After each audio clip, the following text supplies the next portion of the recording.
មស្នេហ៍ដំបងអូនល្អណាស់ពីស្រីហេតុអ្វីពេលនាងបានទាំងពេលសំដីបាត់ទាំងកាយវិការបានទាំងរូបស្រីដែលធ្លាប់និយាយល្អดังបងរាល់ថ្ងៃអូនបានទៅជាមួយនឹងគេนุ่งដែលជាជនទី3គេបានឆងអូនពីដែរបងឲ្យបងรู้នៅអាឡូននឹងអូនរាល់ថ្ងៃមកbabyតើអូននេះមាននឹងបងទេបងតែងទុនទាំងមើលផ្លូវតោនវិលវិញទេរឿងស្នេហ៍យើងទាំងពីរបងបានចងក្រងดังក្នុងសិភៅមិនអាចនឹងលំវាបានឡាយពើព្រោះតែនឹងអូនរាល់ថ្ងៃបងតែងទុនទាំងចរណៃតើអូនមាននឹងដល់បងខ្លាំងទេរឿងរ៉ាវកន្លងបែបយ៉ាងបានផ្ដាំស្នេហ៍អូនប្រែបំភ្លេងចោលអស់ដូចផ្កាគ្មាននាងស្រោចទឹកដែលកំពុងស្រពូនហើយត្រូវរួងរយក៏ព្រោះតែបានរូបអូនចេញពីកាយឲ្យឆ្ងាយកាយាតើអូននៅទីណាតើអូននៅទីណាបងនឹងអូននឹងណាស្រងស្នេហាអូនអាចវិលមកវិញបានទេជីវ៉ានឹងអូនរាល់ថ្ងៃ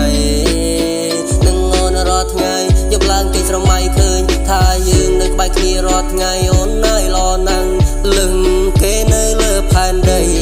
តែពេលនេះបងបាត់ស្រីបាត់ទាំងសំដីឆ្លើយឆ្លងឥឡូវបងស្ងាត់គ្មានទេនោះល្អអូននៅក្បែរគេអូននៅក្បែរគេតើមានក្តីសុខទេមានក្តីសុខទេពេលនៅក្បែរគេតើគេធ្វើបាបឬដាំងមានស្នេហ៍អូនណាញវិលមករងបងវិញបានបងនៅចាំផ្លូវអូនរត់រីត្រីមិនដែលគិតថានឹងបងស្រីតែចុងក្រោយវាប្រែទៅជាគ្មានន័យក៏ព្រោះតែអូនដាច់ចិត្តទៅគ្មានអាឡ័យពីស្រីអូនដាច់ចិត្តទៅគ្មានអាឡ័យទុំបងឲ្យនៅជារៀងរៃ